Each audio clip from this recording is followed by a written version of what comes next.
你把这个负到时候别忘了关掉一下浏览器里关掉这个别人的这个麦克哈，别忘了关掉所有的 mute 啊。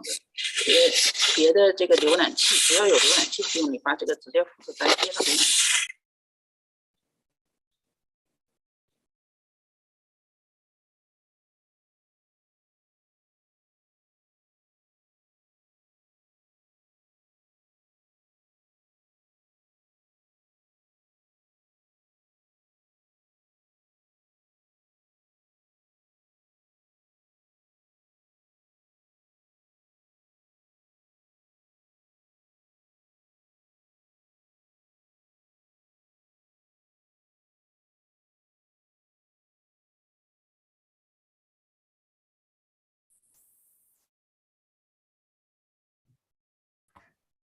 小川或者 Emma，你们能不能 check 一下 YouTube 是在 working 是吧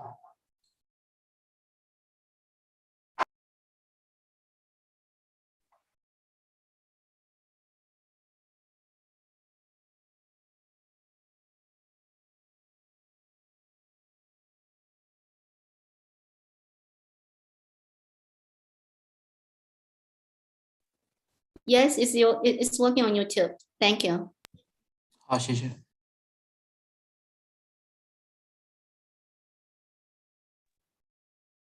我准备现在也开始 record 了。No, you can wait. 不用，到那个他上去的时候再开始。哦，那行。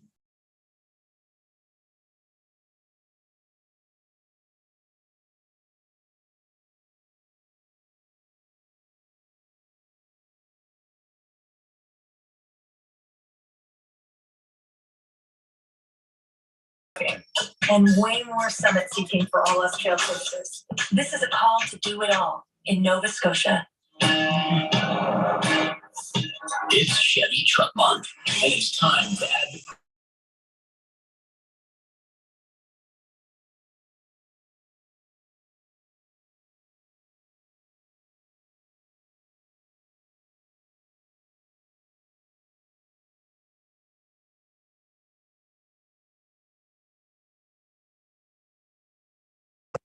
eligible accessories and purchase.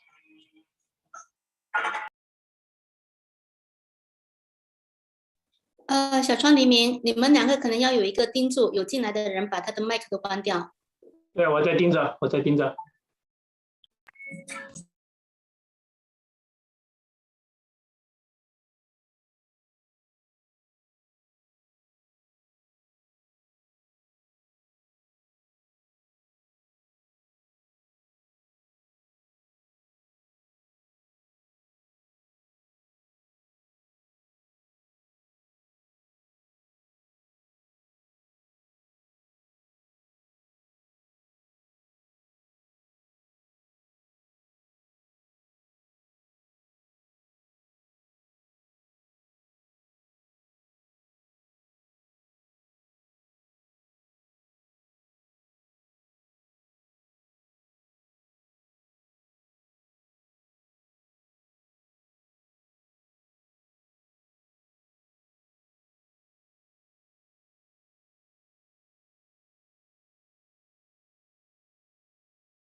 Emma，第二个 video 是什么时候放的呀？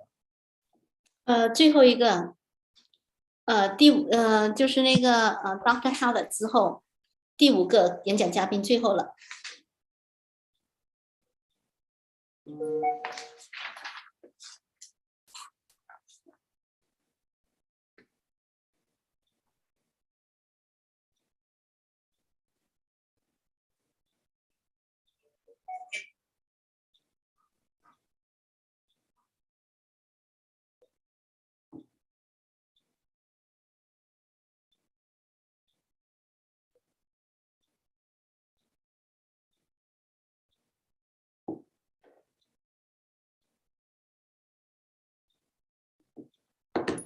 好像在这个简章里面，它没有放 video 这一个，是不是？就是最后一个，你看到那个 5，它是以这个视频发言。张颖俊。哦，你的意思说是6:50到7:10这个实际上是应该我放的 video， 是这意思吗？等一下吧，是几点？我没有改，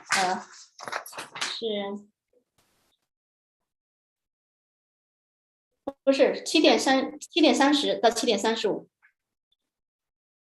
对，里面7:30到7:35，张颖俊那个是 video 放 video。哦 ，OK。Okay, so we almost start.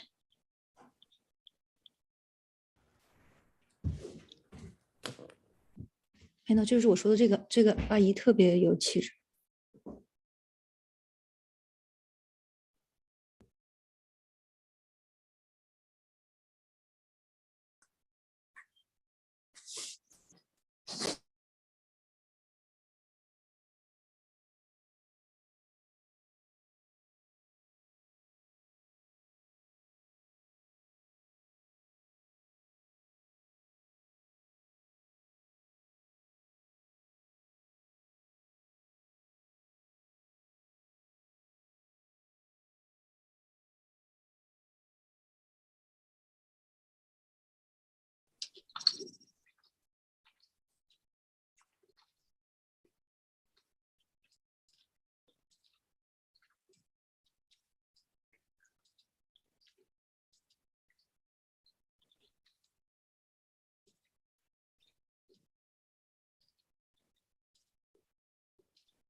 Wow.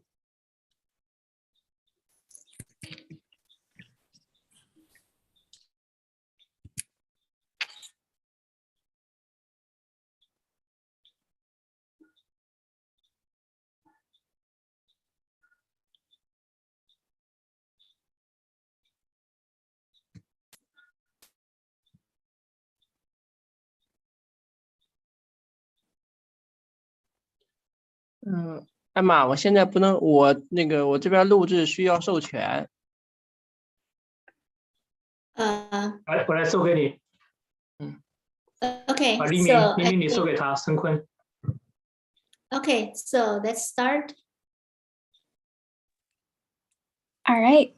Good evening to some and good morning for others.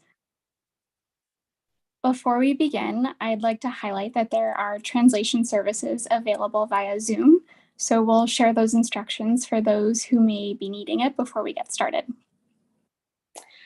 欢迎大家参加亲爱教育基金会主办的第66届联合国妇女大会的平行会议。我们今天将提供同声传译的服务，请大家在 Zoom 的页面上的右下方，如果您有看到一个语言频道，请您选择中文。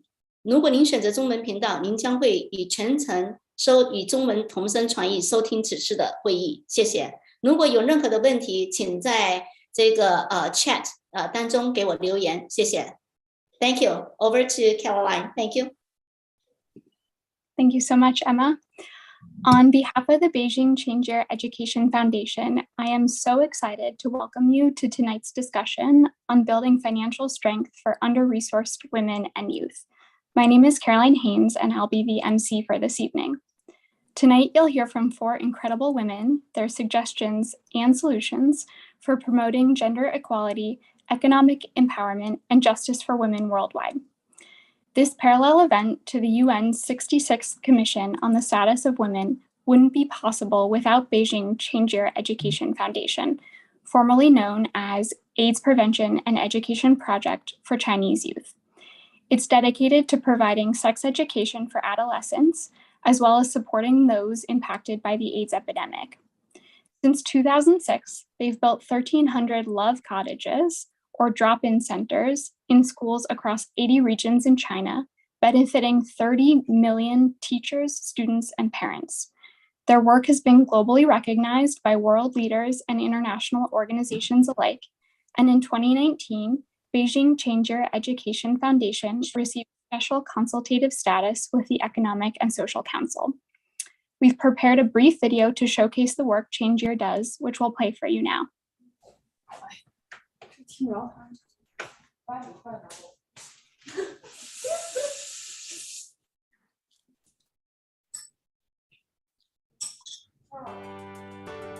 Ending AIDS and protecting youth are the shared responsibility of all humanity. Beijing Changeyear Education Foundation is the most influential organization in the field of anti-AIDS in developing countries. We gathered tens of thousands of caring people who provide a long-term commitment to AIDS prevention, education, and public welfare undertakings for women and children. We have developed the social vaccine for sex education against AIDS and reach 1 billion people.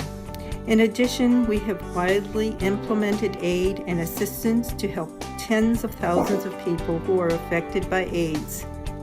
As an organization with special consultative status with United Nations Economic and Social Council, we actively exercise our rights and obligations with UN agencies, provide donations to foreign developing countries, collaborate with international organizations, and participate in international conferences. We also advocate the protection of the rights and interests of women and children in the world. We contribute our years of experiences, wisdom, and strength to help achieve the UN ending AIDS by the year 2030.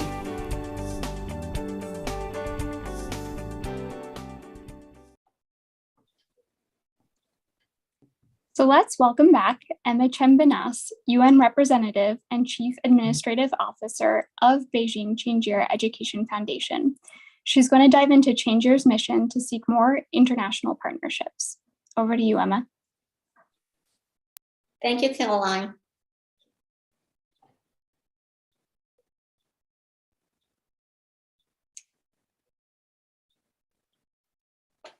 Good evening or good morning, everyone. I'm taking a few minutes today to call for opportunities for international partnership with NGOs on behalf of Changeyear Education Foundation.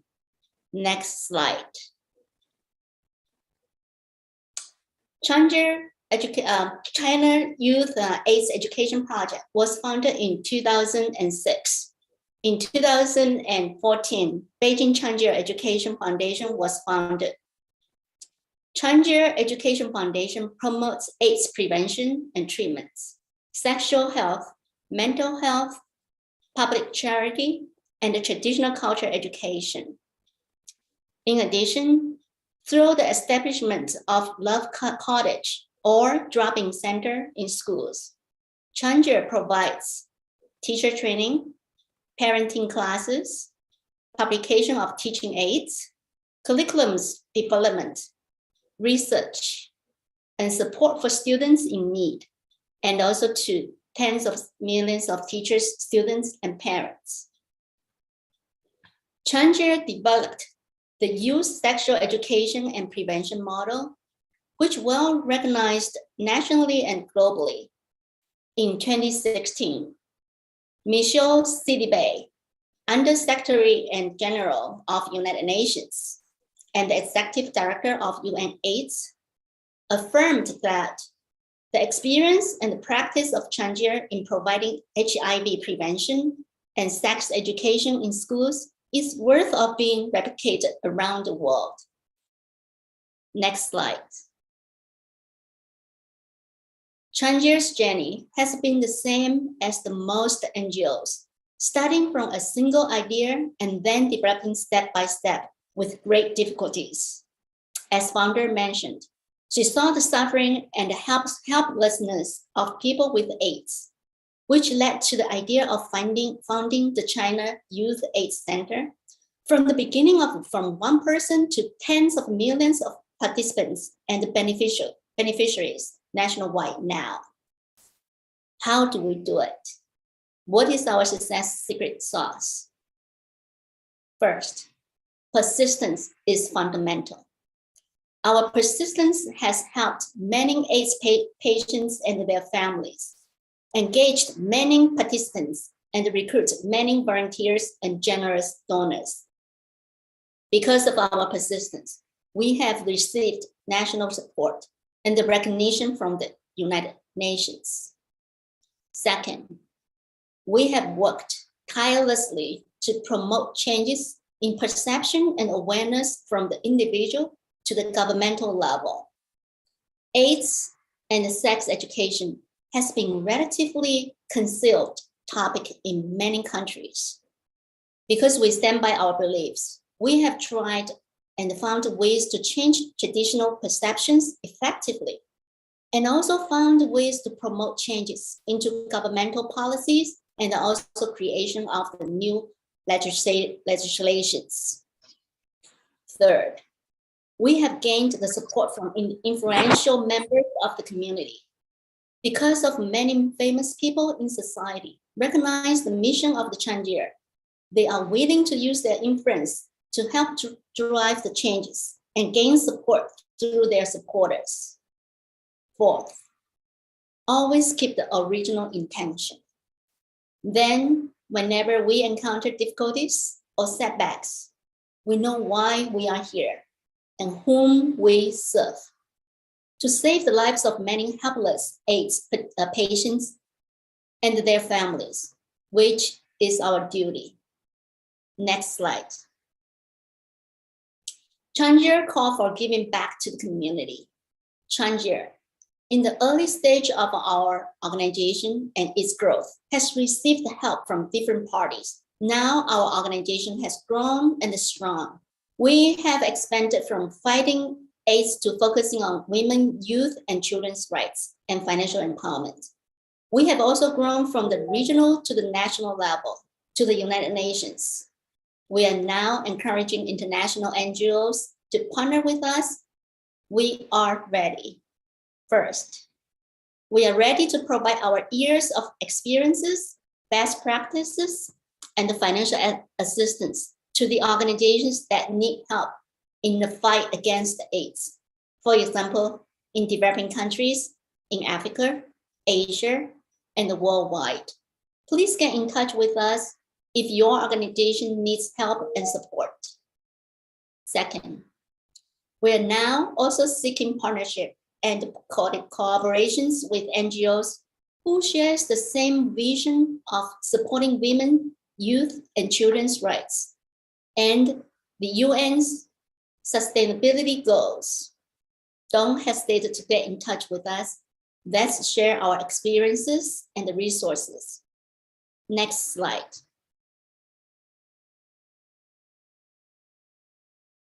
Below is the contact information for Chandjir. I'm looking forward to working together to build a better future with you. Thank you.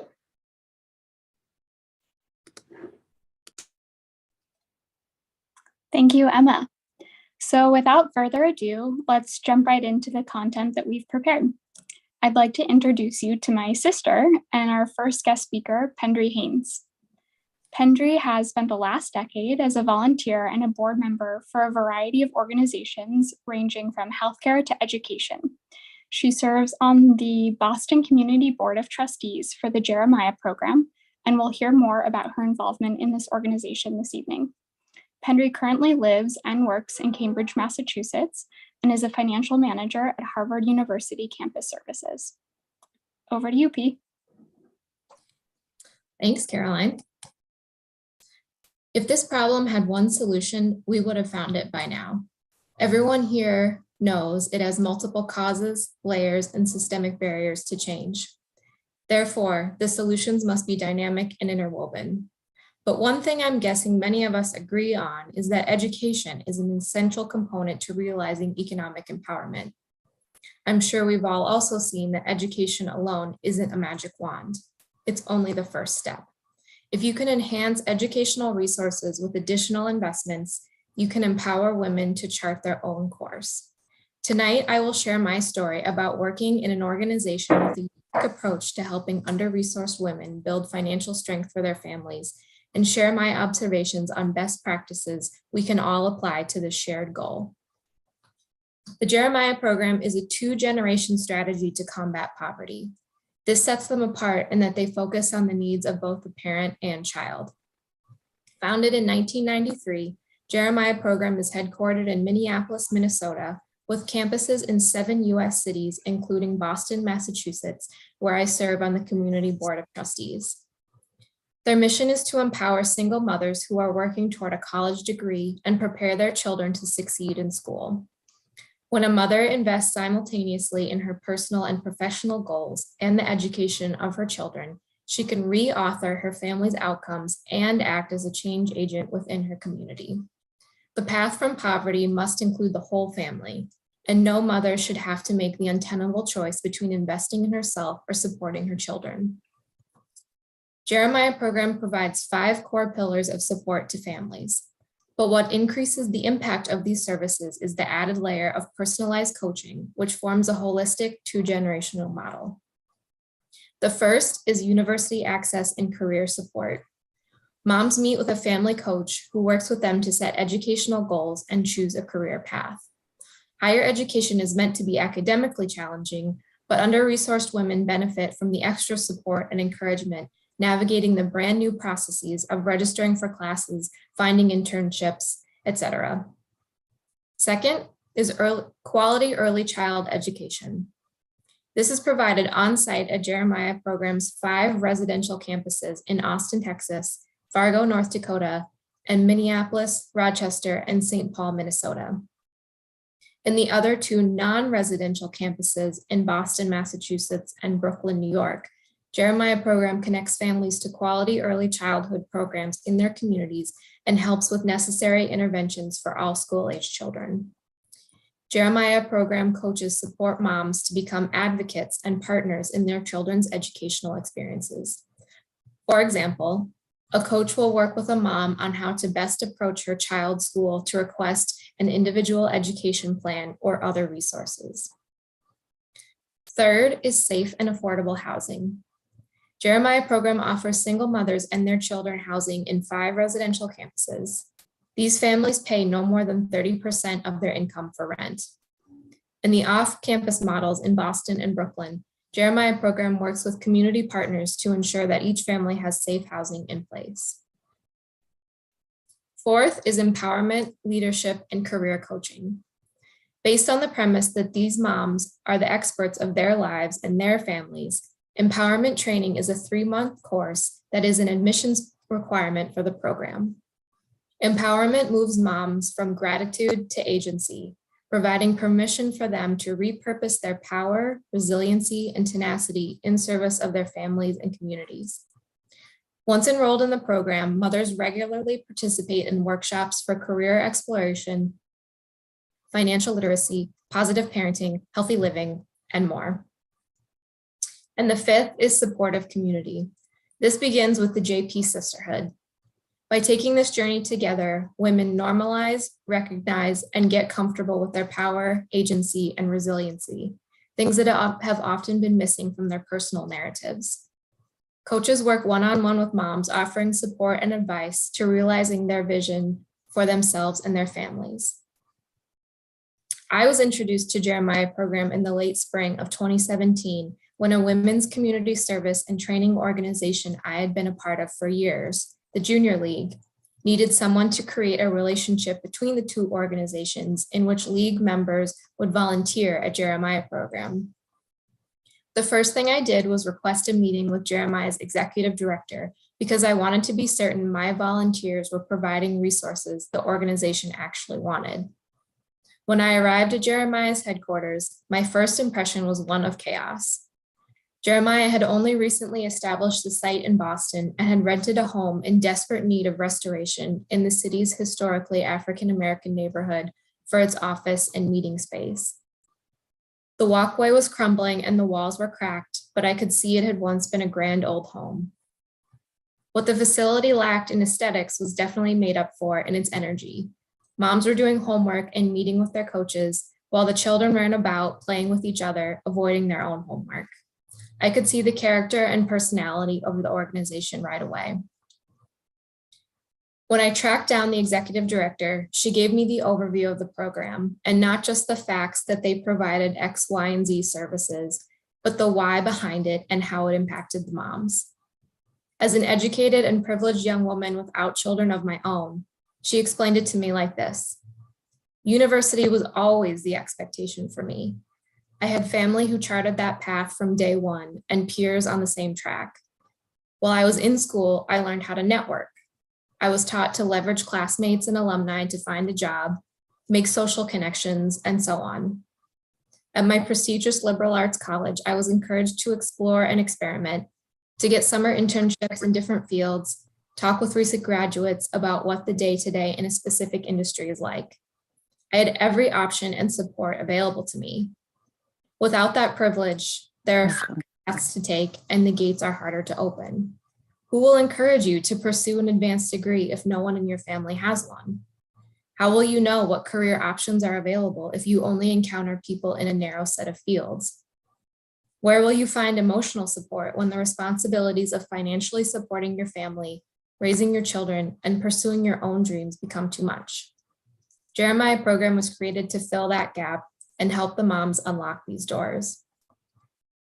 The next thing that the director said to me was that it's not a coincidence that the people in need of this program were women, poor, and mostly non-white. The systemic forces of gender, class, and race played a role in the program participants' life stories. When she told me that, I realized this organization was serious about truly solving these problems. It wasn't just a feel-good project that's making certain symptoms marginally better in the short term. Generational poverty is a social justice issue, not an economic one. While education isn't a magical fix, it's a solid first step to economic mobility, which allows more equitable access to opportunity. Furthermore, Jeremiah program knows that single moms experiencing poverty are, in fact, great moms. The goal is to disrupt entrenched stigmas about single mothers with new narratives. It does this by centering the voices and experiences of single moms, allowing them to build power. By changing the narrator, we change the narrative. Now these women are doing the talking instead of being talked about. Fast forward 4 years, and Jeremiah is currently creating a policy arm which will use moms' voices and experiences to influence legislation in its 7 cities and nationwide. If the world stops telling under-resourced women what to do and starts asking them what they want, we can move towards gender equity. As I listened to the director and watched all the activity in the building, I thought about my own single mother. Even with every material and social advantage, I saw how hard it was for her to do everything on her own. And she already had earned her degree long before I was born. She didn't have to sacrifice her own studies to help me with my homework or choose between preparing for an exam and taking an overtime shift. Now that I'm an adult, I understand it was the weight of all-consuming responsibility without anyone to share the emotional burden or to affirm she was doing a fabulous job with her 2 little girls that was the most difficult. So even though I couldn't completely understand the Jeremiah moms' lives, a small piece of my own history told me this mission was worth buying into. When our meeting came to a close, the director and I decided that my volunteers would tutor the moms, which would not only provide support in their coursework, but would hopefully evolve into writing resumes, interview prep, and other career readiness activities. I was paired with a woman about my age who had 2 young children. She had started university before, but the financial toll and lack of support from her children's father forced her to drop out. Now she was trying again because her career advancement was limited without a degree. It was immediately apparent she did not need my help with her studies. She would send me her papers to review, and the most value I could add was pointing out where she missed a comma. But the more I got to know her, I realized she and I had many similarities, except that I grew up with every advantage, while gender, class, and race shaped her family's circumstances. She felt deeply lonely as a child with low self-esteem and no supportive adults to encourage her love of books. She then fell into an unhealthy romantic relationship, which further exacerbated these feelings. Through the Jeremiah program's empowerment classes, coaching sessions, and peer support, She learned to stand on her own, love herself, and choose happiness. She has now earned her bachelor's degree and has a great new job with opportunity for growth. So not only did she improve her immediate economic reality, but her children, who watched their mother empower herself to make big changes, are also now better positioned to fully break the cycle of generational poverty. This is how I've seen one organization help under-resourced women build financial strength by focusing on education compounded by additional services. Some of the tactics and best practices I would like to share tonight are: provide supports along with your material resources. Many governments and organizations provide physical necessities, but sometimes that's not enough to create true equity. For example, a scholarship can only be so helpful if the student isn't set up for success otherwise. The key to Jeremiah Program's achievement is not just helping moms finish school, but empowering them to change their family's future. Celebrate your gender equity, economic empowerment, and justice agenda. These concepts are at the forefront of conversations right now because of the global pandemic and racial reckoning in the United States in a way that feels different than it did even 3 years ago. Jeremiah Program has been loud and proud about its goals, which has attracted many stakeholders, including myself. Collaborate with like-minded organizations. One group can't do or provide everything on its own. Jeremiah Program works with the Junior League to find volunteers and multiple housing agencies and NGOs in the Boston area to help moms procure stable housing. Develop an economy of scale. How can you leverage your resources to make a deeper and/or wider impact? Jeremiah Program can assist families in 7 different cities by replicating a curriculum using the same overhead tools. In other words, one finance team, one website, etc., serves all the sites. Show your character. How do people know who you are as an organization? The chaos of Jeremiah Boston says a lot. We are a little loud and don't have all the resources we need, but everyone is welcome and we do a lot with what we have. This authenticity helps attract and retain people who see value in the mission. Tell a story. Something there will help you relate to someone who can help. Jeremiah Program resonated with me because I was raised by a single mom. For others, it's the social justice lens that grabs their attention. You never know who is listening and what they can contribute. In fact, Jeremiah Program's annual fundraiser, titled Voices Rising, encourages the moms and other prominent Bostonians to share their personal stories on stage. Some are funny, some are heartbreaking, but they all make an impact on the audience. Take both a micro and macro approach. We can address the problems of today, but what about tomorrow?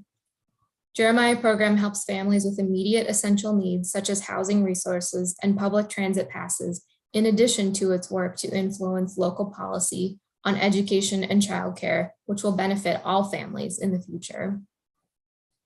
And finally, describe your mission as investing in women versus helping them.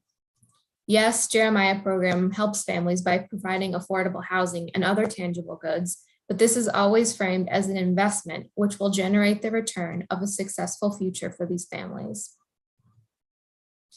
Education isn't the only path to gender equality, economic empowerment, and justice, but combined with other supports, both material and emotional, it can have a transformational impact on a family's financial strength.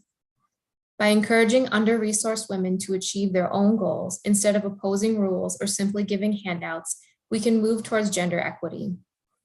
The disparities between women living in poverty and their more affluent peers can only be dismantled by an aggressive investment in women closest to the challenges we are trying to solve. One mom, who is a JP alumna from Minneapolis, put it this way: "We set the precedent for generations to come, and it shows the world how to treat us, so that one day putting ourselves and our wellness first becomes natural and not viewed as a luxury." Thank you. Thank you, Pendry. I really like what you said about shifting the narrative from helping women to investing in women and their future. And certainly investing in the ability for young single mothers to complete their education is the first step to empowering them to achieve their goals. Next, I'd like to introduce you to Yunjung Choi. You'll never believe Yunjung is only 17 years old, given all that she's accomplished in her life thus far. A student at Hong Kong International School and self-driven entrepreneur, she is passionate about advancing the UN Sustainable Development Goals and launched a project called For Girls to help alleviate period poverty and reduce inequality. Now, I'll pass it over to Yunjung to share her talk, From the Bathroom to the Boardroom, Meeting Basic Needs as a Mechanism for Financial Security. Thank you, Caroline. We've gone to the moon, brought the internet to life, developed life-changing medicines and technologies, and yet we have failed girls and women all around the world. There's a problem you may have not heard about, yet it's affecting millions of young girls' education and women's opportunities to work every day. This is period poverty, and it is far more common than many people know. In fact, it's the reality for an estimated 500 million women and girls worldwide. Period poverty is about menstrual inequity.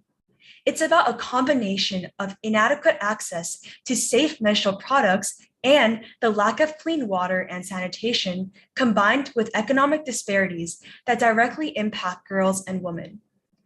Menstrual inequities have real-world consequences beyond the stigma that can impact one's ability to continue education, pursue work, and provide for their family. This is a global humanitarian and economic crisis where girls and women are denied opportunities because of their lack of ability to financially manage their periods. 1 in 4 women will experience period poverty in her lifetime. Let's take a moment to process this number. 1 out of 4 women. We are in the year 2022 and are still talking about period poverty. To provide a brief introduction, period poverty has always been a huge problem, but the pandemic has worsened the situation for many girls and women. For many young girls and women living below the poverty line, menstrual products are beyond their purchasing power. However, it doesn't just end here. More than half the schools in low-income countries either lack sufficient toilets for girls or are frequently not very clean. With the inadequate availability of clean water and hygiene in many schools, girls are forced to miss out on their education, and this further creates an unfriendly school environment for them. The challenges posed by poor hygiene management will continue to jeopardize the potential of girls and the realization of many United Nations Millennium Development Goals if they are not properly addressed. According to the World Bank, girls could miss up to 4 consecutive days of school every month because of their periods, meaning that they could potentially miss 10 to 20% of time over the course of their schooling. Education of girls is one of the most effective tools for women's empowerment, but period poverty continues to keep girls out of school. Too often, girls must choose between an education they need and deserve, staying home and missing class, or going to school using horrific alternatives like newspapers or old dirty rags. This means that girls are missing out, particularly when they live in rural areas and in poor households. The consequences of this are huge. According to the United Nations, as many as 20 million girls drop out of school worldwide every year due to a lack of adequate menstrual hygiene products. When I miss a few days of school, I already have trouble keeping up with the other students, so I can only imagine how these girls feel. I'm fortunate enough to not have to worry about this. But for many girls around the world, this is an ongoing issue. Girls who continue their education to the secondary level are better equipped to make informed choices about their lives. Studies have shown that one key area where increased investments and attention could have a significant impact on the lives of women and girls and future generations is keeping girls in school to complete a quality secondary education. Thus, investments need to focus on those areas which have proven to have a definite impact on poverty and development of girls' education. This means girls can go to school, even when they're menstruating. Women with even a few years of primary education have better economic prospects, healthier children, and are more likely to ensure that their own children go to school. However, when we deprive young girls of the necessary hygiene and supplies to manage menstruation, we are robbing them of their education, which actively reduces economic empowerment. Missed school days can be seen as missed job opportunities. To me, the path to financial strength starts with understanding and having access to basic needs. You cannot be financially independent or successful if your basic needs are not taken care of. In Hong Kong, I hide menstrual supplies when going to the public bathroom. If this is the level of stigma and taboo in Hong Kong, I can only imagine how much greater the taboo is in other countries. For many young girls and women, the time of the month when they're menstruating is also the time of increased struggles, embarrassment, and shame. And this shame just doesn't end here. This shame ultimately affects not just those who menstruate, but our entire economy and development of countries. After reading an article about how period poverty affects girls my age and the serious consequences of this global problem, such as the increased likelihood of child marriage and future poverty, I couldn't stop thinking about it. I was honestly shocked because I never imagined that so many girls are affected by this issue. This issue spoke to my heart, and it didn't sit right with me that a natural bodily function would hold girls and women back. When I started to think about how I could raise funds in a sustainable way so that those involved could continue to help throughout the years, I thought about selling something related to food because I love cooking. In Hong Kong, which is where I live, the herb basil is fairly expensive, so even though I would often want to use it, I tended to not have basil at home. This sparked an idea to sell basil herbs in Hong Kong. Immediately, I picked up my phone and started to call every friend I knew to ask for a small section of their balconies to be used as land for growing basil plants. I even approached our school to borrow any land that was available on campus. However, considering how compact Hong Kong is, I was unsuccessful in acquiring land. Some of my friends did not even have balconies. So back at home with my tiny balcony, I started covering the floor with basil plant pots and tried growing the basil herbs with the hope of selling them at the upcoming school fairs. However, suddenly the pandemic hit, so I tried looking for ways to sell them online to Hong Kong residents. But then there was another challenge. I realized that no post office would allow me to ship basil pots, not to mention the heavy postage fee that would come. Thus, as there were too many challenges to selling such herbs, ultimately, this plan did not come to fruition. Consequently, I thought very hard about what to sell to raise funds. I didn't want to sell baked goods like everyone at my school for fundraising.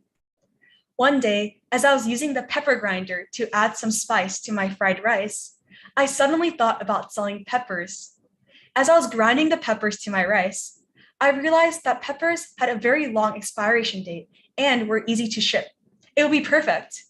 In this way, my nonprofit organization called 4 Girls was born from the kitchen.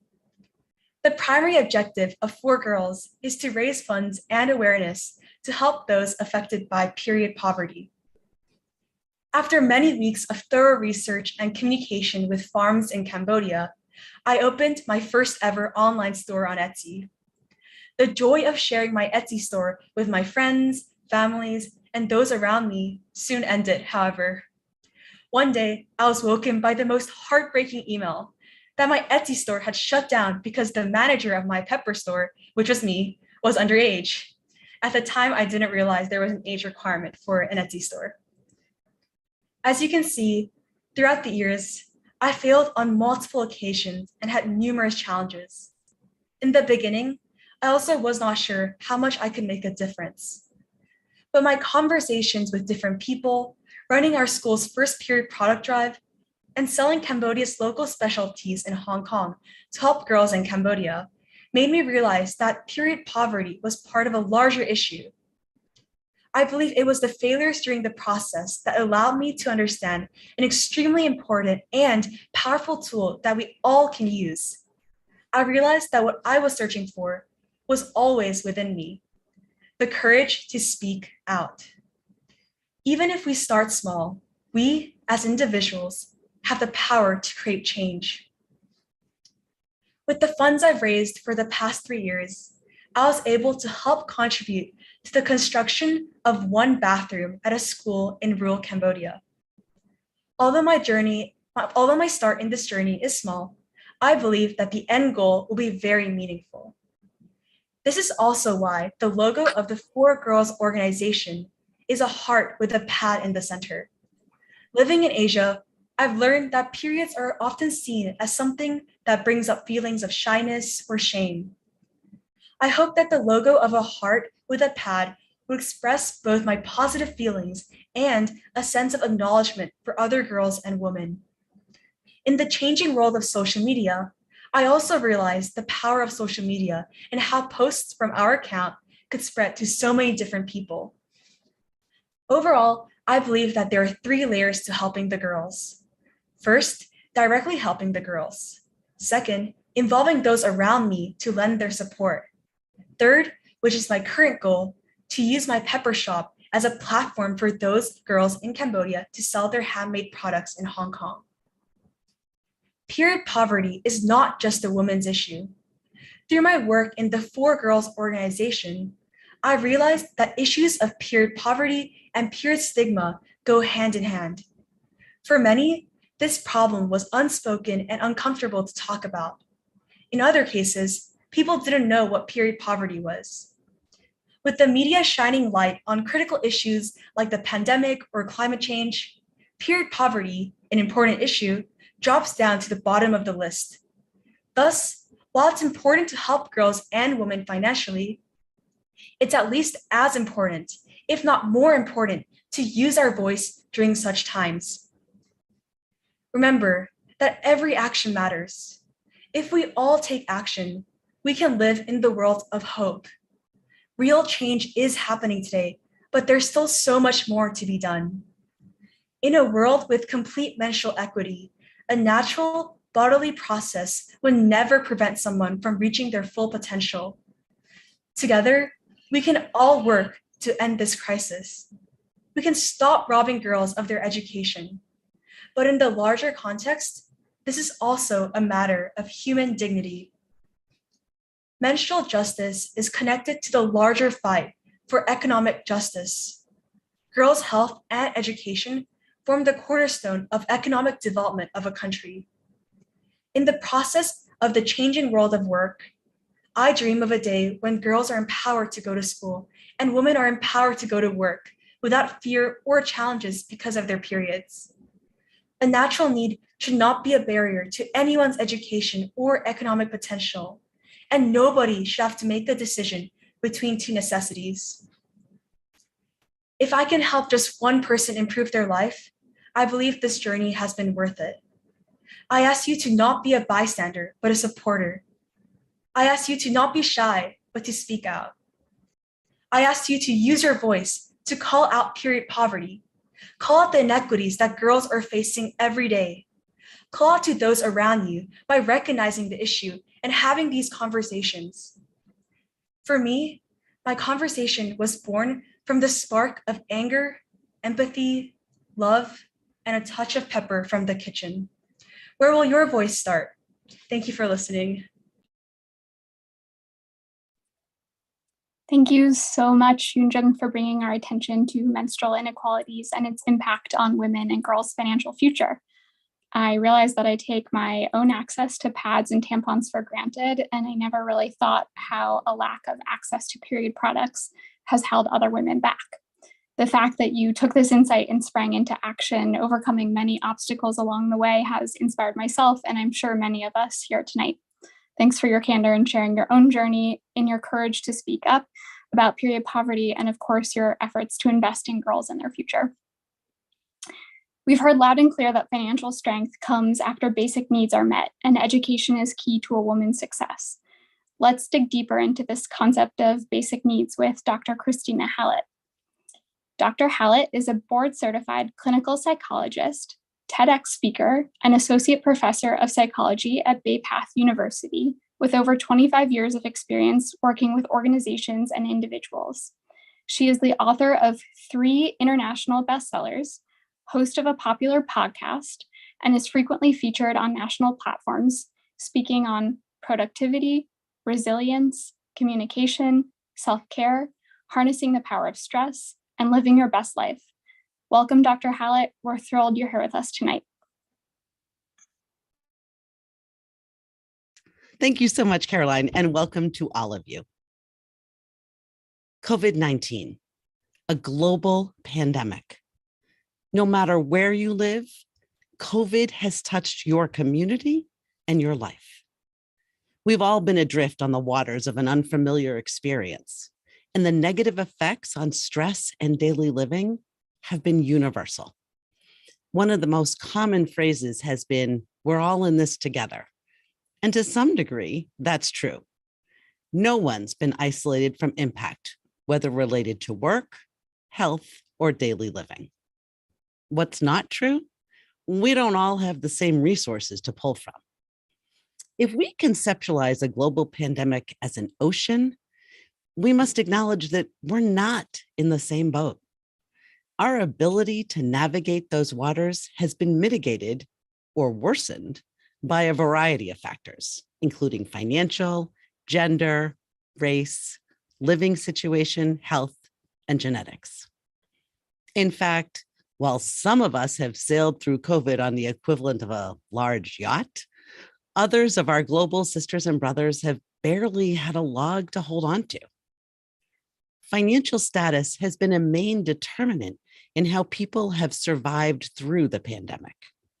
Those with significant financial reserves have been able to maintain a stable manner of living, while those lacking financial resources have fared far worse. Using our boat analogy, economic empowerment has been a motor or a driving force in the ability to survive the pandemic and other stressors. These differences are visible and apparent, as are the associated economic and health impacts. But there's another often invisible factor at play.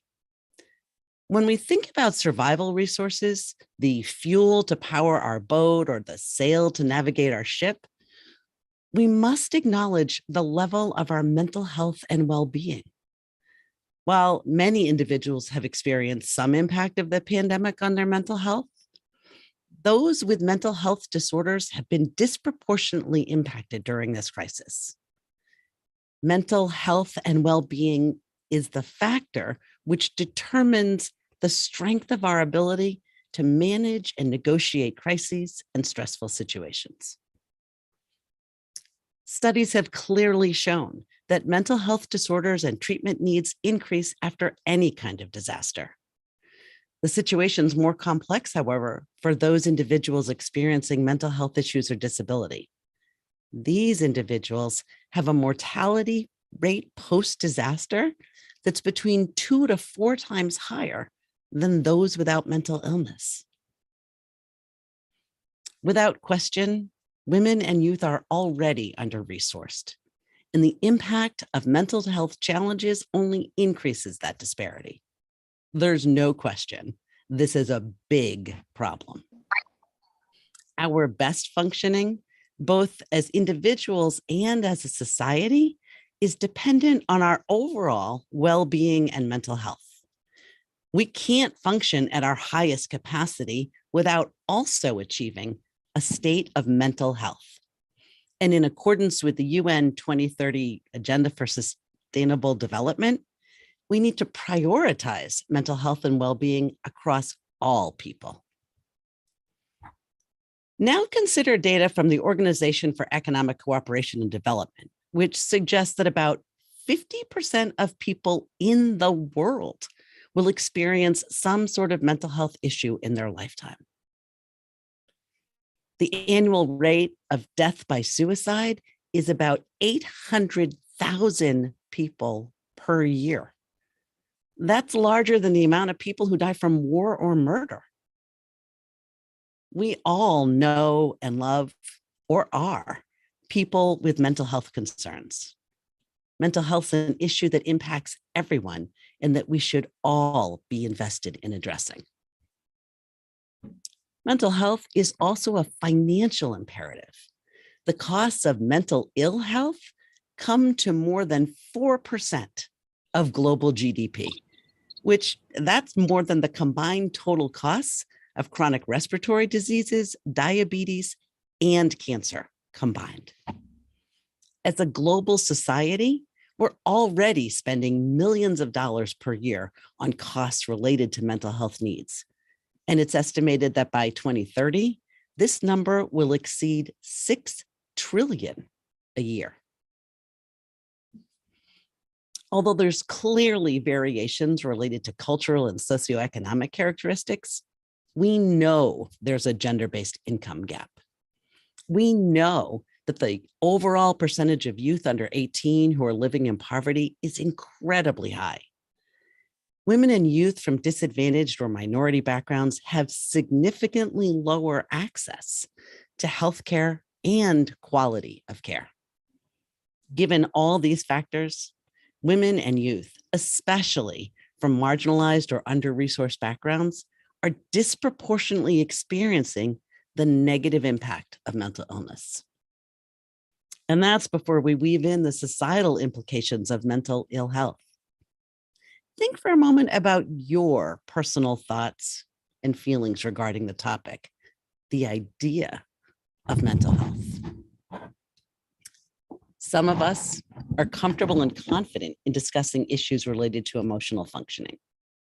Others of us throughout the world think of mental health as a taboo topic or attach an automatic negative connotation to any suggestion of mental struggle or disorder.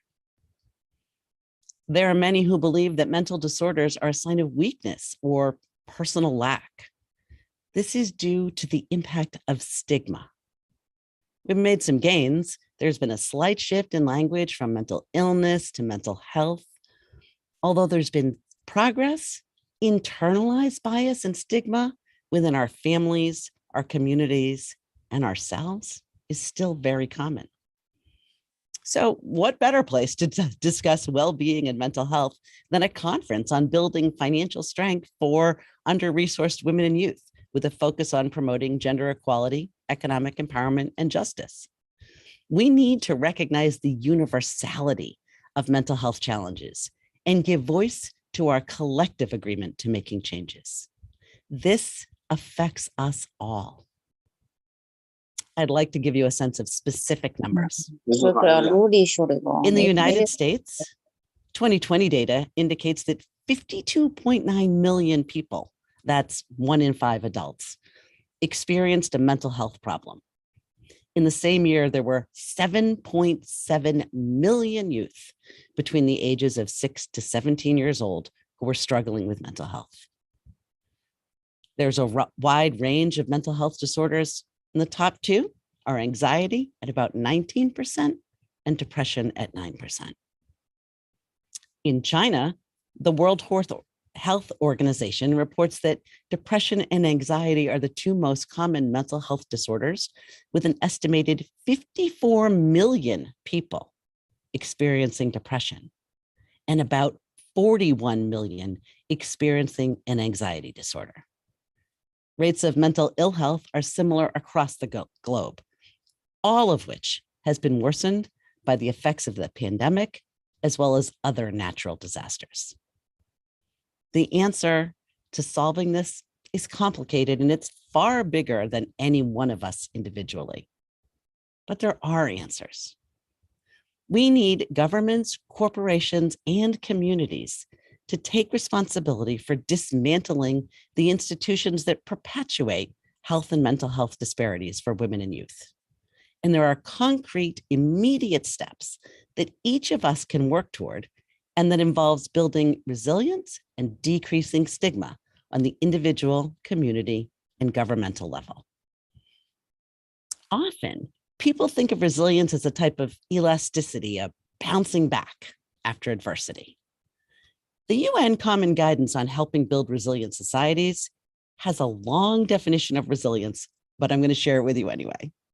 They define resilience as the ability of individuals, households, communities, cities, institutions, systems, and societies to prevent, resist, absorb, adapt, respond, and recover positively, efficiently, and effectively when faced with a wide range of risks, while maintaining an acceptable level of functioning without compromising long-term prospects for sustainable development, peace and security, human rights, and well-being for all.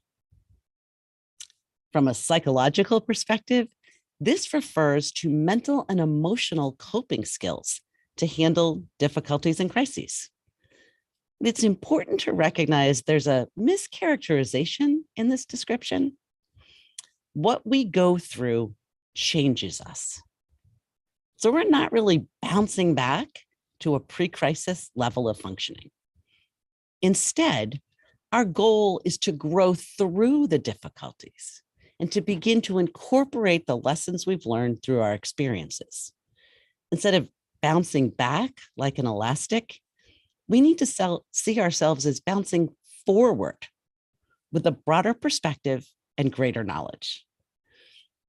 We need to understand that resilience is a skill that we can and need to develop for ourselves, our communities, and our world.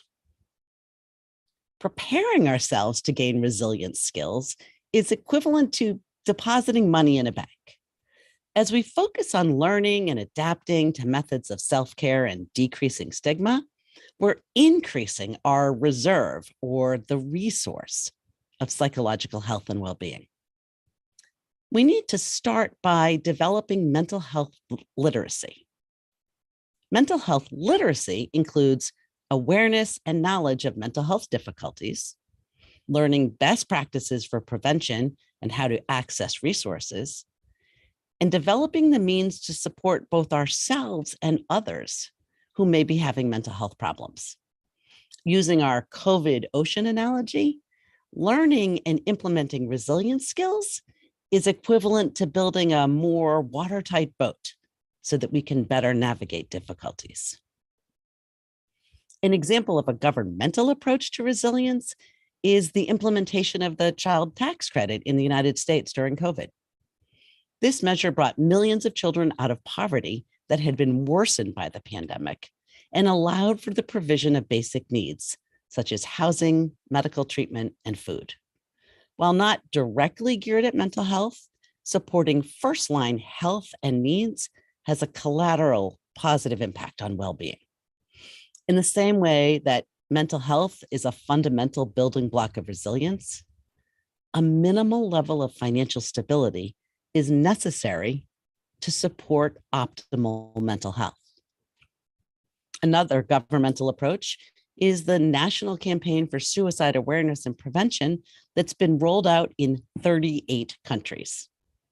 The WHO continues to push for all countries to join in this fight by enacting measures such as responsible media reporting of deaths by suicide, implementing programs geared towards youth developing relevant life skills, and banning pesticides, which is a common method of death by suicide in low and middle income countries. On the community level, local organizations can partner to share information on mental health first aid.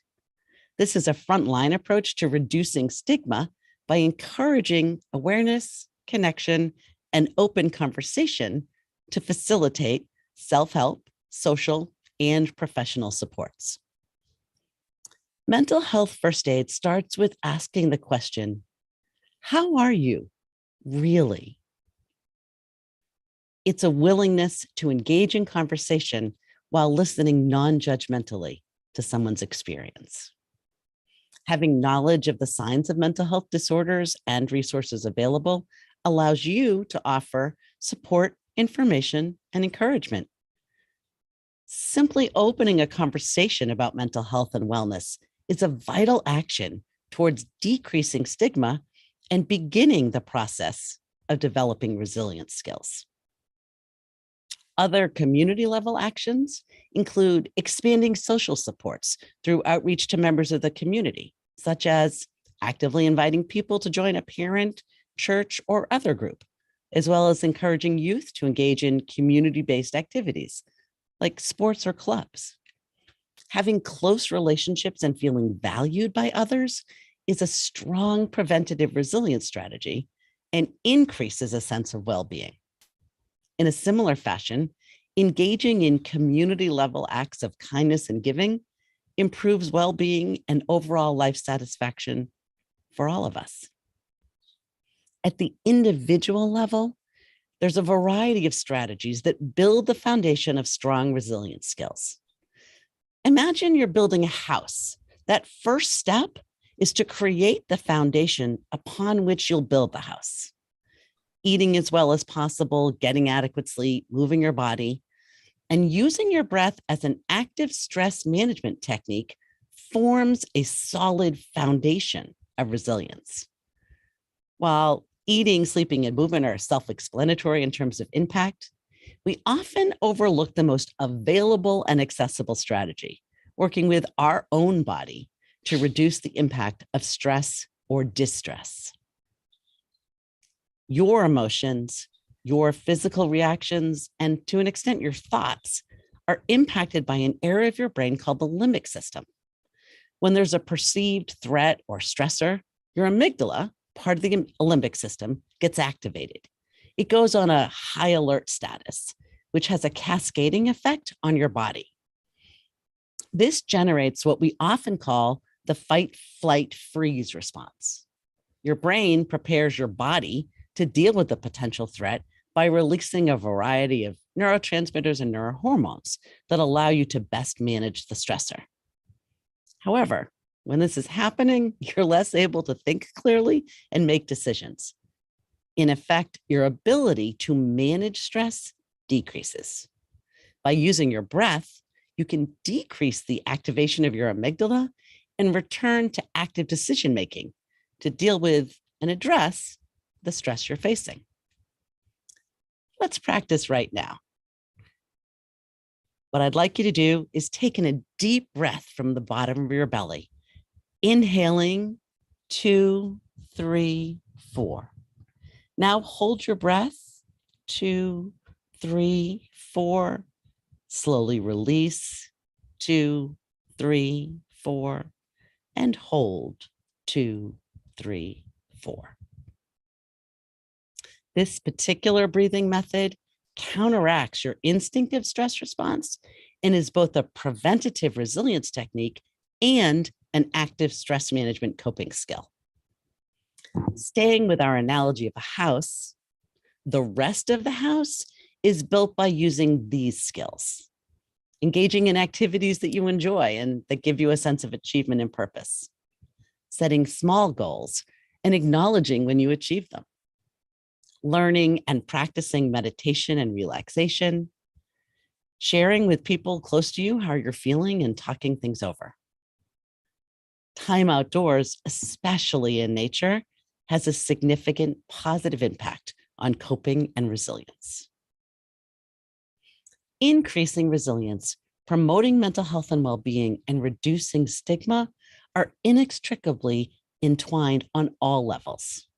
While individuals ultimately need to incorporate and utilize resilience skills, the process can and must be supported and enhanced on the community and national level as a systemic intervention.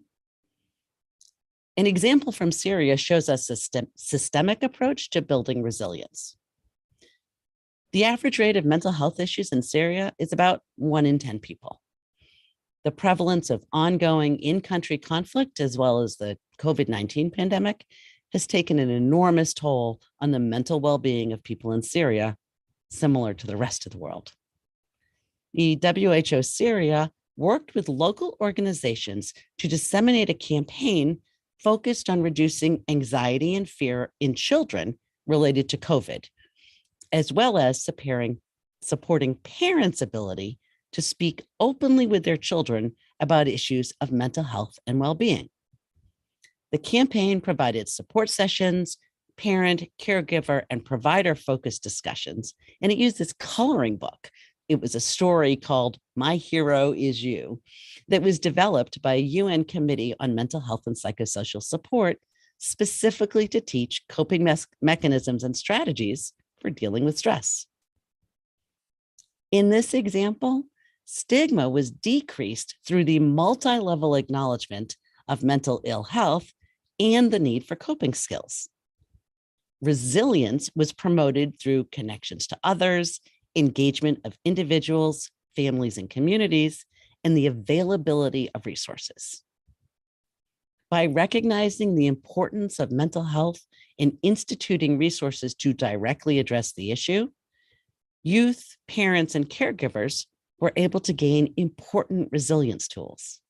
In other words, Syria worked to build a more seaworthy boat and began the process of stocking necessary supplies and resources to decrease the negative mental health effects of COVID, as well as improve ongoing overall functioning. The COVID-19 pandemic is just one example of the natural disasters and global stressors that have presented enormous challenges to individuals, communities, and governments. These challenges further exacerbate longstanding gender, age, racial, and socioeconomic disparities. The possible consequences of these challenges are significant and profound, as are the possibilities.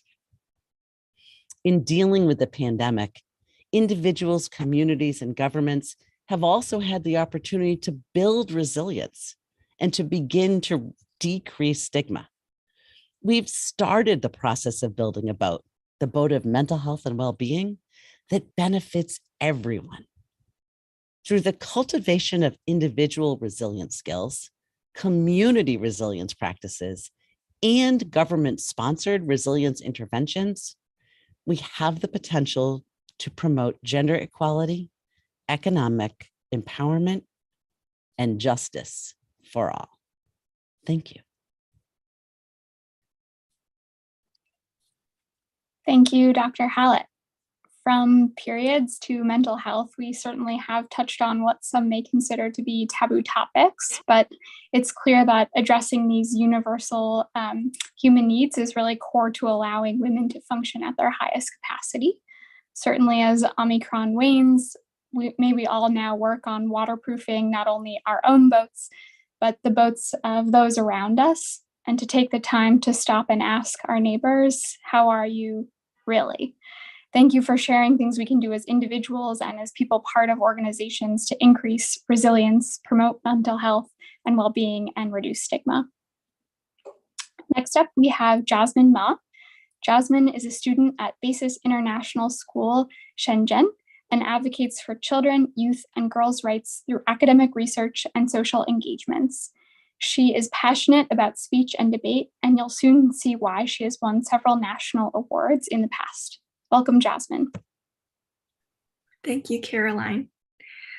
As a young woman of the 21st century, I feel fortunate that I've been born to a society of relative equality between two genders. Yet as I grow to gain a more comprehensive understanding of society, it's been increasingly obvious that there remains a long way for gender equality to go. Financial strength, especially, is lacking for many women and youth around the globe. My speech today will focus on 3 possible resolutions to the existing issue, those being a broader acceptance and definition for the women's role at home, the building of a support system for a more flexible work arrangement, and the enhancing of government policies to reflect these changes. In order to better and more accurately address the issue of financial strength, we must first define the idea of under-resourced women and youth. What is it that makes a certain group more marginalized and vulnerable than others?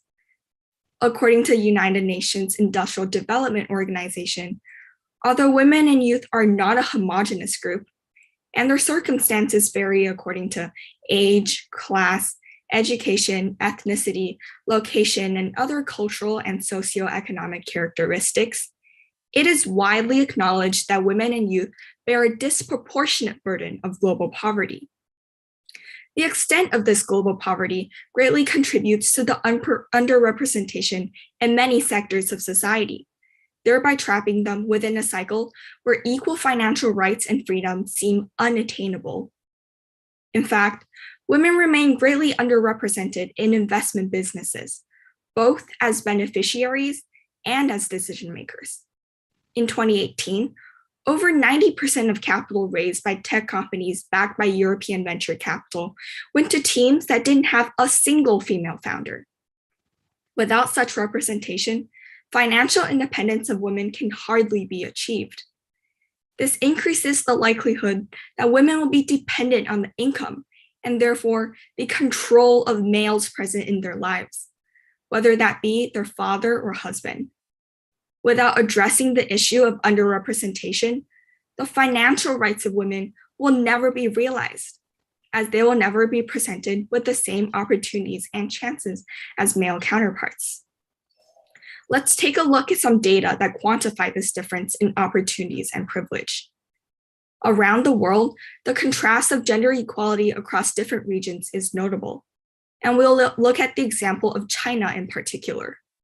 In this nation, as expected, gender disparity continues to be much higher in rural areas, with some of this attributed to poor education. According to the 2020 report from the South China Morning Post, the average length of education in rural areas is only 7.3 years for girls, compared to 8.1 years for boys. Moreover, a 2016 report by the country's social welfare organization found that while 90% of rural girls have enrolled in primary education, only 79% moved on to secondary levels. As a result of this lack of education, which was even more prominent in earlier decades, about 57% of senior women live supported by their family members, compared with only 35% for senior men. The lack of education greatly reduces the opportunity for women to gain independence from their birth families. And unfortunately, this insufficiency created early on may last for a lifetime. Across the globe, the effects of gender equality disproportionately affect the developing countries with relatively low income. According to the World Bank, 21 out of the 189 surveyed economies received a score of 0 in the Protecting Women from Violence indicator. Many of these economies are located in sub-Saharan Africa, the Middle East, and North Africa.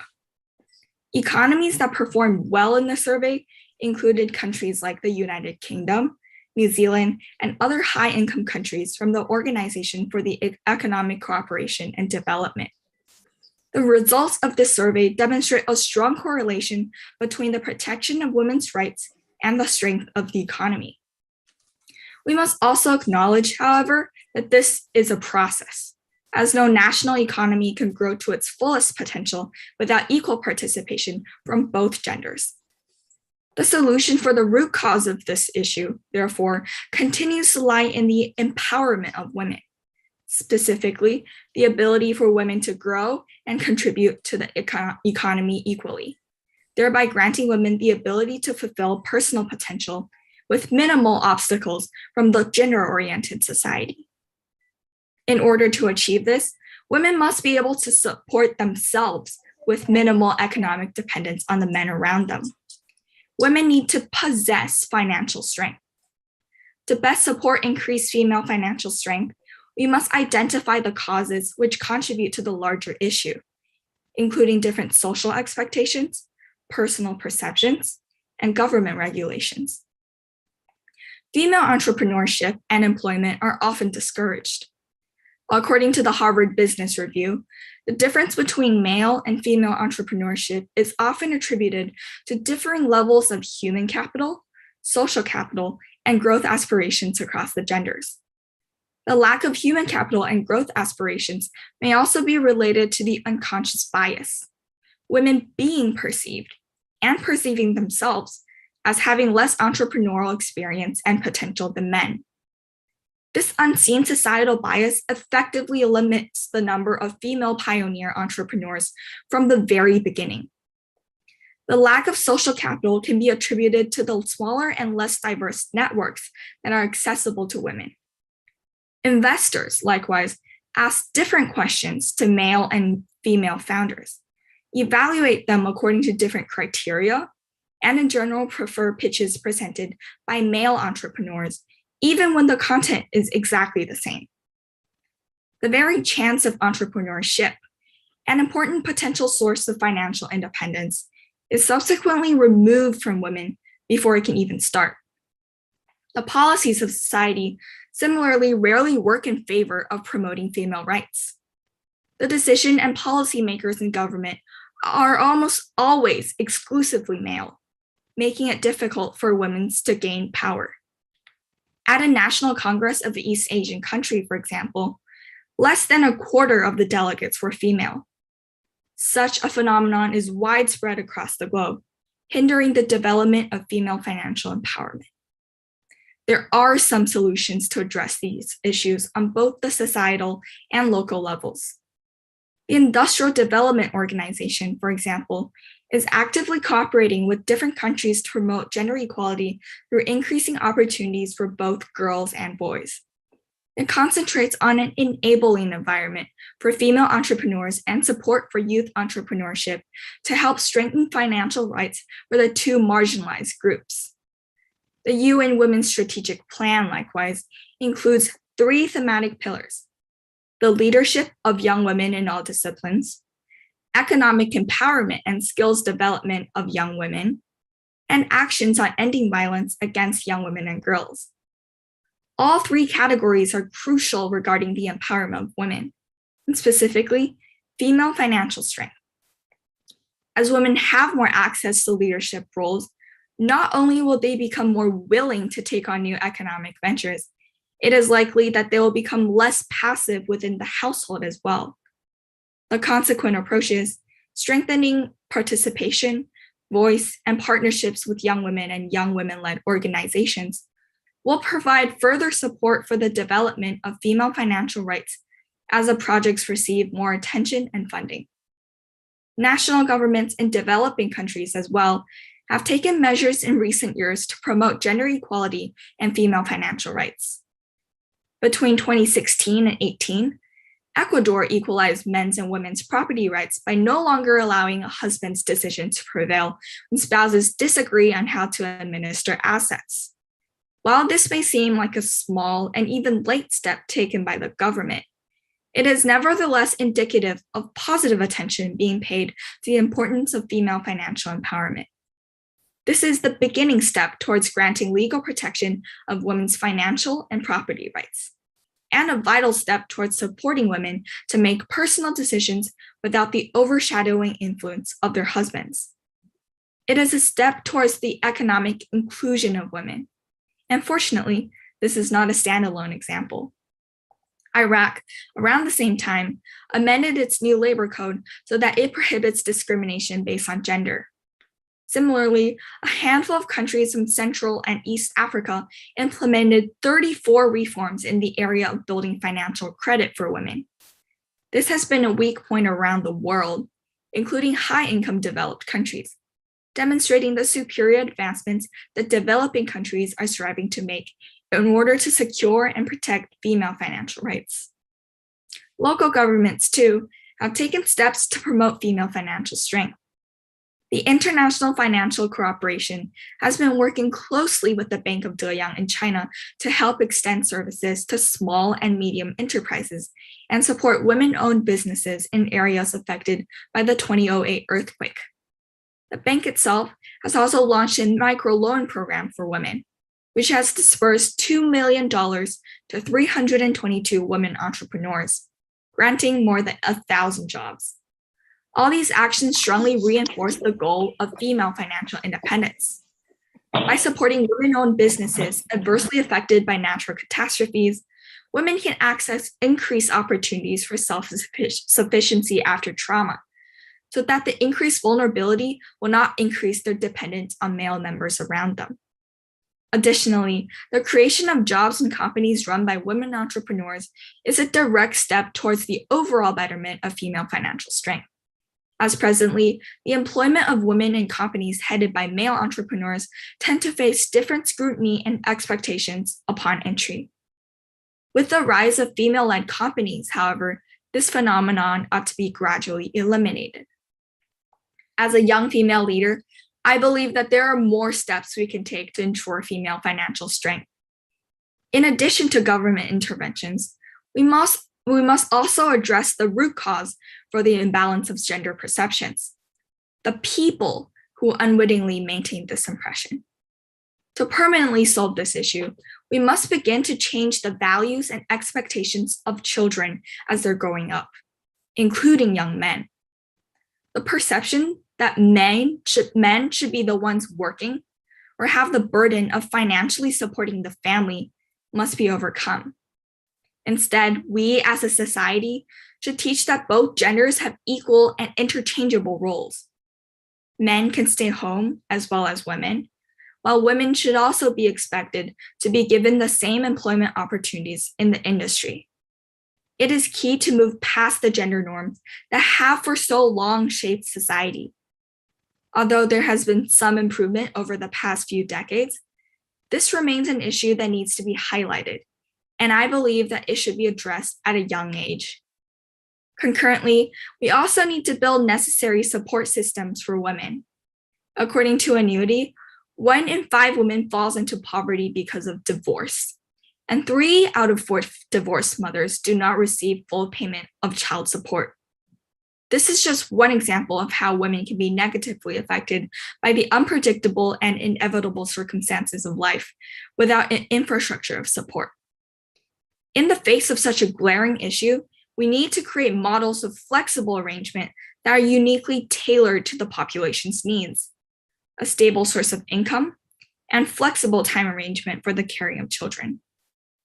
This doesn't have to be the sole model of entrepreneurship and leadership, as it would be inefficient and not necessarily utilized to its full extent. However, focusing on smaller business models may allow us to explore the best of women's potentials and opportunities with a specific skill. An example of this is women-led weaving industries in the developing countries. While it may be argued that such work models are perhaps too unstructured to be valued, this ties back to the larger narrative of altering social perception. Suiting the needs of a specific population ultimately further empowers female financial independence, as women will be working to the fullest of their abilities to support both themselves and their families without having to rely on outside sources of income. This is a stable and self-controlled mode of support, with a built-in flexibility that reinforces the model. This model is not something to be looked down upon and should not be something to be looked down upon, as there should be no definition of what is more acceptable than another. The ultimate goal is to empower each individual in a unique way that is suited to their needs and abilities. Last but not least, we should continue to push for more government policies that address the situation of women. Perhaps the first step towards this is to expand the presence of women in the government-making body so that the fate and rights of women can be held in our own hands, and so that our voice can be heard in the writing and implementation of policies. Society has come a long way over the past centuries regarding the issue of female empowerment, yet the specific topic of female financial strength remains unnebulous and unsolved. While there are increasing government policies and social organizations that aim to provide support and authority for women over such issues, more steps can be taken in the future. I believe that the core of this issue lies in changing social perception, broadening the social definition of gender expectations to be more accepting, starting at a young age. At the same time, we must create the necessary infrastructure to accommodate the specific needs of women in vulnerable positions to guarantee that there are sufficient opportunities for economic independence, even under less ideal circumstances. Lastly, we must continue to urge for more governmental policies regarding female financial empowerment, the legal protection needed for this issue to be solved. Thank you. Thank you, Jasmine, for sharing your observations and research with us, bringing greater awareness to some of the underlying factors that contribute to gender inequality. You touched on a very important one, unconscious bias, and I love your suggestion that we can change the imbalance of gender perceptions if we address it with kids early and often. Last but not least, I am honored to introduce Yinjun Zhang, who is the director of China Youth AIDS Prevention Education Project Office and chairman of Beijing Change Your Education Foundation.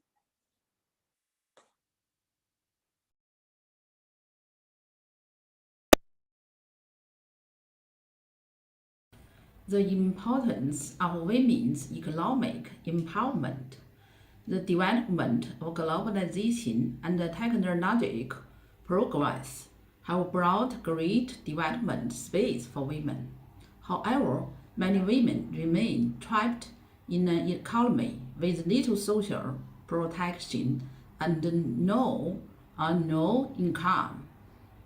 The World Women 2020 trends and statistics show that less than 50% of working-age women are in the labor force globally, which has changed only marginally over the past 25 years. The COVID-19 pandemic has further exacerbated inequalities in society and put women and girls at great risk. According to UN Women's report on UN Women response to COVID-19 published in 2021, although women take up only 39% of the global labor market, they account for 54% of the unemployed. This data shows that women are more likely than men to lose their jobs, face wage cuts, and drop out of the school. Moreover, the pandemic makes them more vulnerable to poverty, with inadequate social protection and benefits. Gender equality is listed as the fifth goal of the 2030 Agenda for Sustainable Development, which aims to empower women and girls around the world to access education, healthcare, decent work, and participation in political and economic decision-making. This is essential to achieving all 17 Sustainable Development Goals, because none of the goals tackling climate change, ending AIDS, promoting sustainable development, and prevention and resolving conflicts could be achieved without the full participation of women and girls. To change the status of women in their world, we must ensure that women become independent economic entities. The increase in women's participation rate in the labor force and society, brought by the improvement of women's status, not only contributes to the micro-social and economic development, but also contributes to the improvement of women's individual quality and comprehensive development at the macro level, as well as to the enhancement of family development capacity, the improvement of family members' health, the increase of investment in children's education, and the elimination of intergenerational poverty transmission. Therefore, we call on the international community to build a different working environment of women to have more opportunities and rights in the workplace. Thank you very much.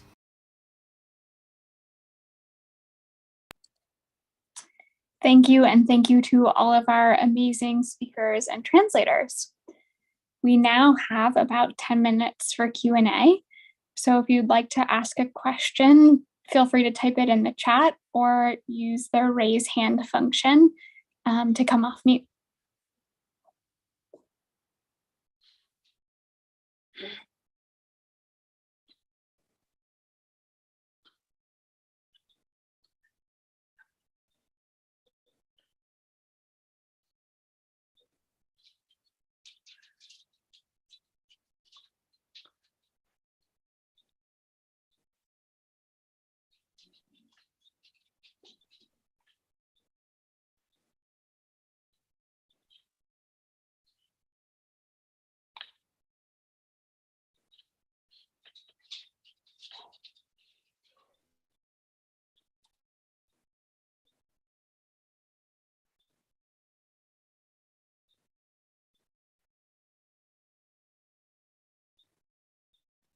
Okay, so this is Emma. If you have any questions, Ming, do you mind to just get the last page of contact information on the screen? So I want to make sure that if any organizations or any representative from any organization. Yes. So yeah, you can take down this and take a picture. And if you have any questions, you can get in touch with us.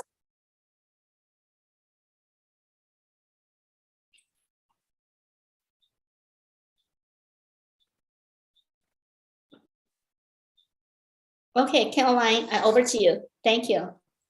Okay. If there aren't any immediate questions, like Emma mentioned, feel free to reach out after this parallel event, and we will happily take them. Thank you so much for joining tonight's event, sponsored by Beijing Change Your Education Foundation. We hope that you've come away from this event better inspired and equipped to make a difference for women and youth in your communities. Thank you so much.